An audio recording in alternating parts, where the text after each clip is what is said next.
The economy added more than 160,000 jobs in March, but that's little comfort to the millions of Americans still searching for work. Parade magazine just released its annual What People Earn issue, and executive editor Lamar Graham is here with practical advice for job seekers like Katie DeVito, who is here as well, who's looking for a job. Good morning to you both. Good morning. Good morning. Most important thing you learned as you put this issue together was what?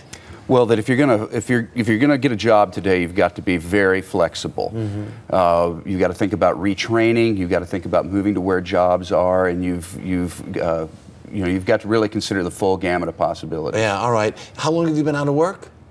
I've been out of work for about a month now. About a month now. Mm-hmm. So that's not so bad. Well, I was unemployed for an entire year and finally secured employment. Had a position for about 3 months working for a nonprofit organization. Right. They downsized. I was let go, and doesn't that sound just like this economy, right? Yeah, definitely. Once you finally land that job, you've got it, and then you lose that one. As you have been searching, especially in the last month or so, mm-hmm. what have you found are the most important things in your search? I mean, I definitely check the job boards on a regular basis, and I think that things are starting to pick up now. It's slowly, but it's definitely starting to pick up. Right. But I've really been using social media to try and network with other individuals that are out there who are looking for work. Twitter, LinkedIn, Facebook, absolutely.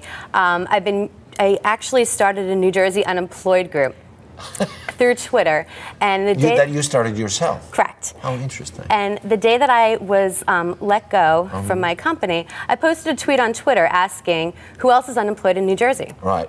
And did you get any response? The responses were astounding. Yeah. They were coming in, they were pouring in, and I said, oh my goodness, I need to do something about this. So I kept a list of all the names, and I started planning tweet-ups where we could get together, gather, and the individuals would be able to share stories and struggles. Because in the end, what happens is you go in, you apply for a job, you may not be the exact fit, but through these social networking sites, you may find people who say, you know who you need to contact is Bob so-and-so who I talked to 2 days ago. Absolutely. I mean, it's always about networking and making connections and forming relationships and who you know. Yeah, is this got to be a phenomenal trend right now? Absolutely. Right? In fact, this year in the magazine, we did something for the first time, which is we picked 5 unemployed individuals from around the country, including Katie, paired them up with career counselors, and we're following their job searches on Parade.com and on Facebook this year. Right.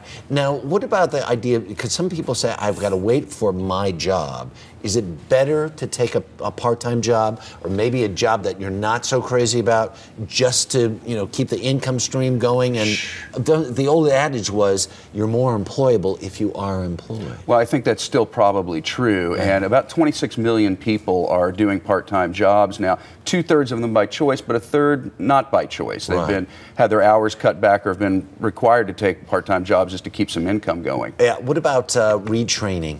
Well, that's a big trend too. We haven't seen the national numbers yet, but anecdotally, we've called around community colleges around the country, 8, 10, 12% increases in enrollment in programs like criminal justice, computer technology, and allied health professions. I actually saw a government program in Michigan about 2 months ago that was specifically designed to train people for a new technology, and they were literally going straight from the junior college right into jobs. So these things exist out there. Would you ever consider something like that, some other kind of training, or just in order to say, I've got to get back in the job market somehow? Absolutely. I mean, I think everybody in any profession really needs to, they're always working on their skill set and learning about a lot of new things. Right now, I just recently became the director of one of the directors for the Social Media Club of Princeton. Right. So I'm learning even more about social media. I've always been involved in it, but now I'm definitely learning a lot more and trying to get out there. I have a feeling that will end up being your future. It feels like it, doesn't it? I hope so. All right, good luck to you. So. Thank you so much. So nice to meet you. Thank good luck. you. Do appreciate it, Lamar. A lot happens early on The Early Show, weekday mornings on CBS.